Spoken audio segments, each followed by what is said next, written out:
अनीता ठाकर जी जनाब डीसी साहब जनाब डीसी साहब जनाब डीसी साहब जिंदाबाद जनाब डीसी साहब जिंदाबाद कार ठाकुर जिंदाबाद रमेश बस्सी जिंदाबाद रमेश बस्सी जिंदाबाद।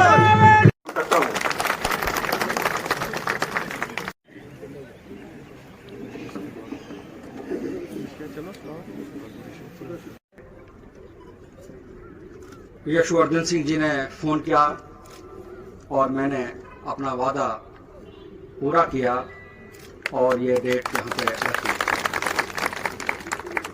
मैं कल ही आने वाला था, लेकिन यहाँ मौसम जो था थोड़ा खराब था, मुझे याद है। तो ये युवराज जी ने 2 बार फोन किया, लोग आएंगे, बारिश होगी। मैंने बोला कोई बात नहीं, अगले दिन करते हैं। और मेरे ऑफिसर साहबान ने भी यही मुझे फीडबैक दिया कि साहब कल करते हैं। मेट्रो आपने फोरकास्ट देखा, तो 1 दिन के आगे में आज मैं आया। लेकिन जब डेट फिक्स की मैंने, तो एक अर्जेंट मीटिंग मेरी बीच में तब उठी। मैंने ये सोचा था कि मैं 10 बजे से लेकर शाम के 10 बजे तक आपके साथ बैठना था। मैंने आज जो मैं कर नहीं पाया, और मीटिंग बहुत अर्जेंट है। ऑनरेबल एलजी साहब के साथ मीटिंग है। पहले एक वीसी है मेरी, वो 3:45 के करीब होगी, और उसके बाद 3:15 बजे जो है मुझे वहाँ पहुँचना है हर हालत में। और जो ऑनरेबल एलजी साहब की मीटिंग है वो भी इस कदर ही है कि आप लोगों के मसाइल का ब्यौरा उन्होंने लेना है कि कितने मसाइल लोगों के एड्रेस हुए, लोगों के काम हो रहे हैं या नहीं हो रहे हैं, वो हिसाब हमसे पूछेंगे। आपने यहाँ बिजली की बात की, पानी की बात की, स्कूल्स की बात की, रूरल डेवलपमेंट, म्यूनसिपलिटी के बारे में बात की। जो भी आपने यहाँ बात की है उसको मेरे ऑफिसर साहिबान ने नोट किया है, मैंने खुद नोट किया है, मेरे जो स्टाफ ऑफिसर्स हैं उन्होंने नोट किया है। अभी सबसे बड़ा वादा मैं आपको यही करके जाता हूँ कि जिस कदर भी आपने बात की है, हम ईमानदारी से आपको वचन देते हैं कि उनको कोशिश करेंगे कि उनका इजारा हम करेंगे। ऐलान मैं करूं और बाद में मैं ऐलान पे उतरूं नहीं या काम नहीं करूं, उससे बेहतर है कि मैं अपनी नीयत का वादा आपसे कर रहा हूं कि मेरे नीयत जो होगी वो आपके सारे मसाइल को हल करने की पुरजोर कोशिश होगी। डिस्ट्रिक्ट में जो कुछ रोड मैप हमने बनाया, उसमें कुछ चीजें आपके साथ भी मुझे आपका ताउन चाहिए। गवर्नमेंट की पॉलिसीज जो जितने भी हैं, सेंट्रल स्पॉन्सर्ड स्कीम्स और जो यूटी गवर्नमेंट की हैं, मेरी आपसे ये कोशिश है कि उनका भरपूर आप फायदा उठाएं। जो इस वक्त गवर्नमेंट कोशिश कर रही है, ये स्कीम्स जो हैं ये घर घर तक पहुंचे, गांव गांव तक पहुंचे, तभी आप इसका फायदा उठा सकते हैं। लेकिन वो तब मुमकिन है जब आप लोग एडमिनिस्ट्रेशन के साथ शाना बिशाना, कांधे से कांधा मिला के, बगैर किसी मजहब मिलत के, बगैर किसी पॉलिटिक्स के, बगैर किसी चीज के आप हमारे साथ रहें। और गवर्नमेंट की मशीनरी आपके साथ हमेशा। कालाकोट कंस्टिट्यूंसी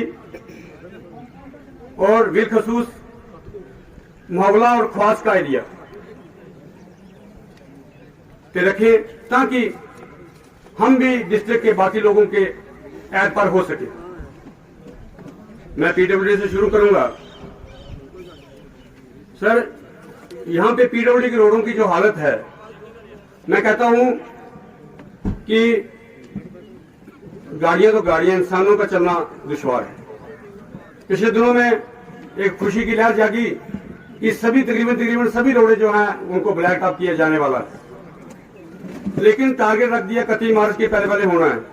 तो हम भी सोचते रहे कि 31 मार्च तक हो जाएगा, लेकिन अब आज 25 है तो कहीं पे भी काम, 1-2 रोड को छोड़ करके कहीं पे भी काम स्टार्ट नहीं हुआ। और हमारी उम्मीदें जो है उनके पानी फिरता हुआ नजर हमें आता है।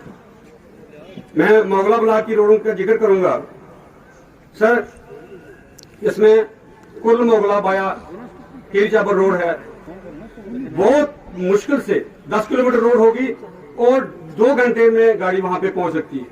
आप खुद सोचिए कि अगर इंसान साथ साथ चले तो वो पहले पहुंच जाएगा और गाड़ी बाद में पहुंची। रोड कम है, खड्डे ज्यादा है। इसी तरह से सर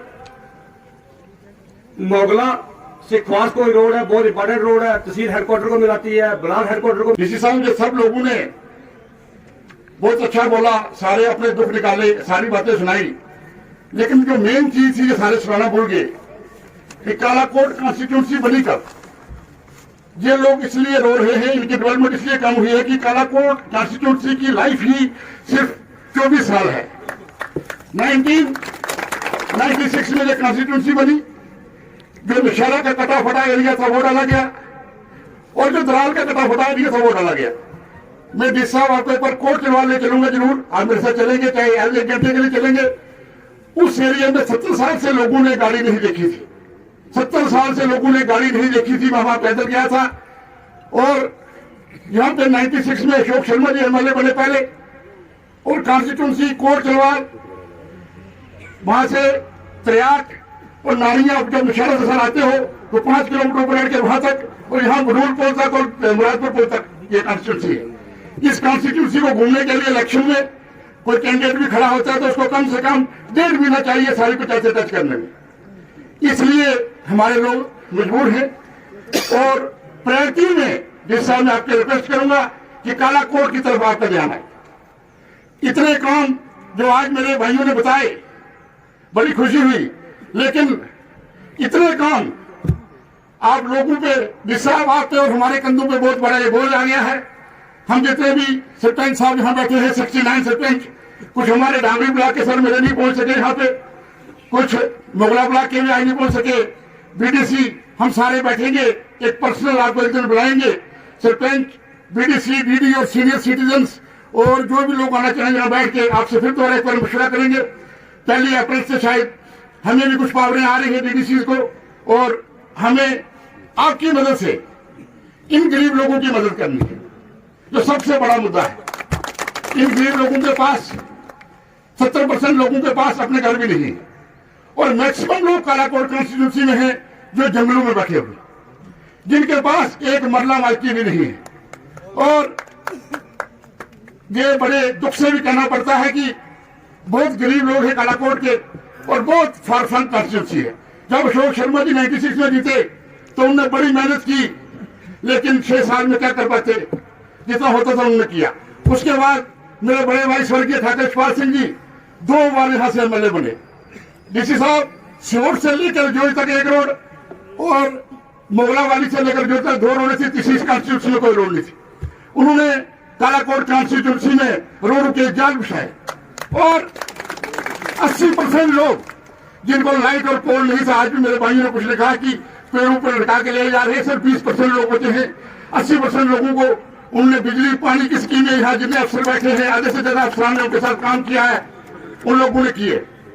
उसके बाद कोई साल 6 साल रहे, उन्होंने भी अपनी तरफ से जोर मेहनत की। हमारी कॉन्स्टिट्यूंसी की लाइफ भी सिर्फ 24 साल है, बाकी कॉन्स्टिट्यूंसियां 70 आजादी के बाद से लोग उनमें काम कर रहे हैं।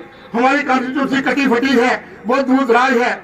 मैं इसलिए आपसे गुजारिश करूंगा, मैं आपका ज्यादा टाइम नहीं लूंगा, मुझे पता है कि आपकी 2 इंपॉर्टेंट मीटिंग्स है, आपने मीटिंग में जाना है, तो मैं इन लोगों से भी सबसे रिक्वेस्ट करूंगा कि हम लोगों को अपनी कंप्लेंट्स कहाँ पे कुछ रिश्वत के लेने देने की कंप्लेन आई, मैं इनसे ये भी बोलना चाहूंगा कि अगर कोई ऐसी बात है, हमने कस्में खाई है, ना रिश्वत खाएंगे ना किसी को खाने देंगे, ये हमारा पहला मिशन है। बाकी भी साहब आपकी 2 मीटिंगें हैं, हम आपसे जरूरी आके मिलेंगे। एक आपने हमारे कहने पे मोगला में एक दरबार लगाना है जनाब, और एक दलोरी में एक दरबार और मोगला में एक दरबार आपका बड़ा जरूरी चाहिए, और जब भी आपको टाइम मिलेगा आपने हमारे साथ बैठ के करना है। बाकी समान अफसरान को मेरी तरफ से शुक्रिया और मुबारक, आप सब आए। और मैं थोड़ी नसीहत भी देना चाहूंगा कि हमारे गरीब लोगों के काम आप लोग अपने भाई बहन समझ के करें, और तुरंत जो बंदा है उसका काम होना चाहिए। जय हिंद, जय भारत। सबसे पहले मैं अपना इंट्रोडक्शन आप लोगों को देना चाहूंगा। मैं वही मरहूम ठाकुर यशपाल सिंह साहब का बेटा हूं जो कालाकोट से 2 बार एमएलए रहे हैं।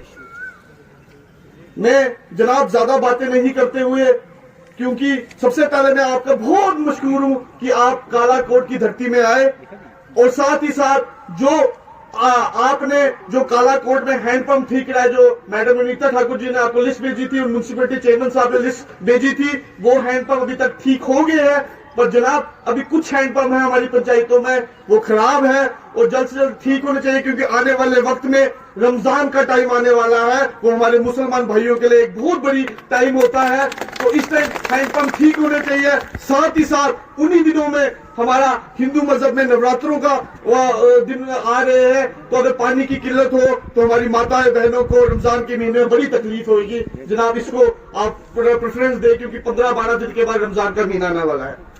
जो बातें काफी लोगों ने रिपीट की मैं उसको रिपीट नहीं करना चाहूंगा जनाब। मैं आपको मेन मुद्दे की बातें बताऊंगा।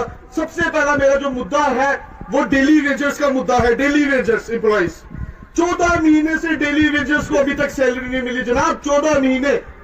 मैं एडमिनिस्ट्रेशन से एक चीज रिक्वेस्ट करूंगा कि 14 महीने से अगर उनको सैलरी नहीं मिले वो अपने बच्चों को कैसे पालेंगे जनाब, कैसे पालेंगे। और इनका मेन रोल होता है, सबसे मेन रोल होता है, अगर ये स्ट्राइक पे चले जाए तो हर चीज की दिक्कत आ जाती है। पर 14 महीनों से इनको सैलरी नहीं मिले जनाब, आप इस चीज को गौर फरमाए, क्योंकि आने वाले वक्त में फेस्टिवल का त्योहार भी है। दूसरा मेरा सबसे मेन मुद्दा रहेगा कि हमें बिल्डिंग चाहिए डिग्री कॉलेज कालाकोट के लिए। जैसे कि इस साल साइंस स्ट्रीम यहाँ पे स्टार्ट होने वाली है जनाब, पर यहाँ पे बिल्डिंग नहीं है यहाँ पे बच्चों के लिए। अगर बिल्डिंग यहाँ पे नहीं मिलेगी तो ये साइंस स्ट्रीम इस साल यहाँ पे शुरुआत नहीं हो पाएगी। हमारे यहाँ के बच्चों को बहुत नुकसान होगा, क्योंकि मेरी माता जो मेरी बहनें हैं उनको यहाँ से दूर दराज इलाके में जाना पड़ेगा साइंस स्ट्रीम को पढ़ने के लिए। तो कालाकोट के लोगों को बहुत बड़ा नुकसान है। साथ ही साथ सर मैं डिमांड करूंगा कि एसबीआई की एक ब्रांच होनी चाहिए कालाकोट में, क्योंकि बेल्ट फोर्स के काफी लोग यहाँ पे हैं और हमारे बिजनेसमैनों को बड़ा मुश्किल आती है यहाँ से ट्रांजेक्शन करने के लिए। एक एसबीआई की ब्रांच बहुत जरूरी है यहाँ पे। साथ ही साथ सर हमारे नौजवान, क्योंकि नौजवान बच्चे अगर आने वाले वक्त में पढ़ेंगे तो हमारा फ्यूचर बनेगा। एक केंद्रीय विद्यालय होना चाहिए कालाकोट के बच्चों के लिए। यहाँ पे कालाकोट में सब डिमांड है केंद्रीय विद्यालय की। एक केंद्रीय विद्यालय होना चाहिए कि कालाकोट का आने वाला बच्चा पढ़े लिखे और आने वाले वक्त में एक जैसे अफसर है यहाँ पे, अफसरों की जगह वो भी बैठ पाए, कालाकोट की आवाम के सेवा कर पाए। सर एक बहुत मुद्दा है, बड़ी देर से एक मुद्दा है, यहाँ कालाकोट में एडमिनिस्ट्रेशन ब्लॉक नहीं है। कालाकोट में जितने भी हमारे अफसर हैं वो प्राइवेट बिल्डिंग्स में हैं। उसमें सर एक प्रॉब्लम है कि प्राइवेट बिल्डिंग्स में है, एक जगह में एडमिनिस्ट्रेशन ब्लॉक की बिल्डिंग मिलनी चाहिए, क्योंकि जितने भी लोग हैं हमारी माताएं बहनें हैं उनको जगह जगह जाना पड़ता है, क्योंकि एक तरफ टीएसओ ऑफिस एक तरफ है, एडीसी साहब का ऑफिस एक तरफ है, तो बड़ी दिक्कत आती है। एडमिनिस्ट्रेशन ब्लॉक होना चाहिए कालाकोट के लिए कि स्मूथली काम हो पाए कालाकोट की आवाम का। साथ ही साथ सर मैं सबसे ज्यादा एक मेन मुद्दा है मेरा जो लोगों को दिक्कत आ रही है, सब जंगलात की बहुत दिक्कत आ रही है। फॉरेस्ट डिपार्टमेंट बहुत तंग कर रहा है। सर मेरी अपनी पंचायत हल्का सेल्सियो में मेरी जो पंचायत है वहां लोगों को तंग किया गया और उनको वहां पे हम चाहते हैं कि फॉरेस्ट को बचाया जाए, पर जो वहां के लोकल रिप्रेजेंटेटिव हैं उनको साथ में रख के चीज करनी चाहिए। क्योंकि आप देख सकते हैं जनाब ने देखा भी होगा 100 साल का बुजुर्ग बेचारा उसको घर से बेघर कर दिया गया। तो जनाब से मेरी है कि आने वाले वक्त में फॉरेस्ट डिपार्टमेंट को भी एक डायरेक्शन हो कि लोकल रिप्रेजेंटेटिव को लेके कम से कम उनके मकान की जगह ना रोकी जाए और उनकी जमीन की जगह ना रोके जाए। कालाकोट में बहुत दिक्कत आ रही है जनाब। साथ ही साथ मैं ये बातें बोलने के बाद जनाब मैं एक बात जरूर बोलूंगा, जो सबसे पहले मैडम अनीता ठाकुर जी ने जब वो डीडीसी जीत के आई थी उन्होंने आपको एक प्रपोजल भेजा कालाकोट टू सेव्ड रोड का, वो बहुत बड़ा मुद्दा है काफी सालों से।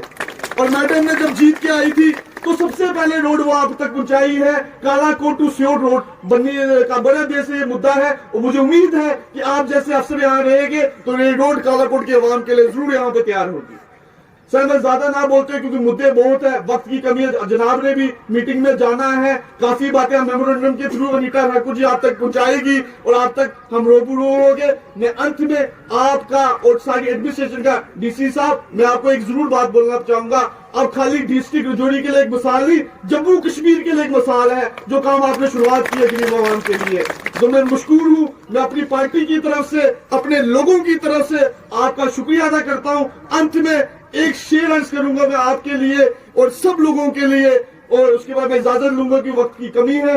जिंदा रहो तो ऐसे हर इंसान एहतराम करे, जिंदा रहो तो ऐसे हर इंसान एहतराम करे, मरो तो ऐसे दुश्मन भी तुम्हें याद करे। जनाब हमें इसी चीज पे काम करना है और मुझे उम्मीद है कि सारे डीडीसीज के साथ मिलके, बीडीसीज के साथ मिलके, म्युनिसिपैलिटी के साथ मिलके हम। दूसरा सर, जनाब ने मेरी म्यूनसिपैलिटी में सर 12 हैंडपम्प खराब थे। जनाब ने 9 ठीक करवाए हैं सर। जनाब ने 9 ठीक करवाए हैं, मेरे 3 रह गए हैं। मुझे कोशिश है कि जनाब इसको भी जल्दी से जल्दी ठीक करवा देंगे सर। एक टूरिज्म की तरफ से मैं चाहता हूं कि कालाकोट में एक पार्क जनाब की तरफ से प्रपोज किया जाए।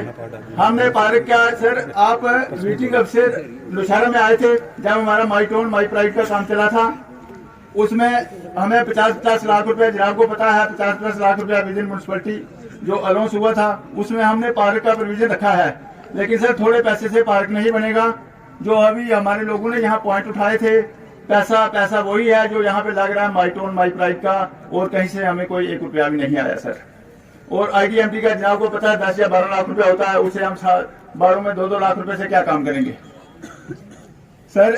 PMA हाउसिंग जनाब ने जिस दिन मीटिंग ली थी, PMA का हमारा जो पॉइंट वहाँ पे उठा था जनाब से, मैंने भी development commissioner Rajouri, ADC Kalakot, ACD Rajouri, DDC members और सभी आए हुए डिपार्टमेंट्स के ऑफिसर तथा अन्य अतिथिगण, मैं चेयरपर्सन ब्लॉक मोगला से आप सबका स्वागत करती हूँ। बातें तो बहुत हैं, लेकिन मेरे ब्लॉक में जो भी जितने भी सदस्यों ने जो कुछ भी कहा वही बात मेरी भी है, मैं दोबारा रिपीट करना नहीं चाहती। हाँ, एक बात है, त्रियाट हॉस्पिटल और मोगरा हॉस्पिटल में एक लेडी डॉक्टर बहुत जरूरी है, ये होनी चाहिए। दूसरी बात, पानी बिजली ये तो सब कुछ इन्होंने सब कुछ बता दिया, और टाइम ज़्यादा तो है नहीं, मैं और कुछ नहीं कहना चाहती। लेकिन एक बात है, हमारा एक डिग्री कॉलेज का है, कुछ डिग्री कॉलेज की जो फिजिबिलिटी जो है रिपोर्ट वो सेक्रेटरीट में पहले से ही जा चुकी है। आपसे विनती है कि जल्द से जल्द डिग्री कॉलेज का मसला उठाकर मोगला ब्लॉक में डिग्री कॉलेज का कराया जाए, ऑर्डर कराया जाए। इसी के साथ मैं DC साहब से निवेदन करती हूं कि मेरे ब्लॉक मोगला में भी एक दिन का जन सुनवाई कैंप रखा जाए। धन्यवाद।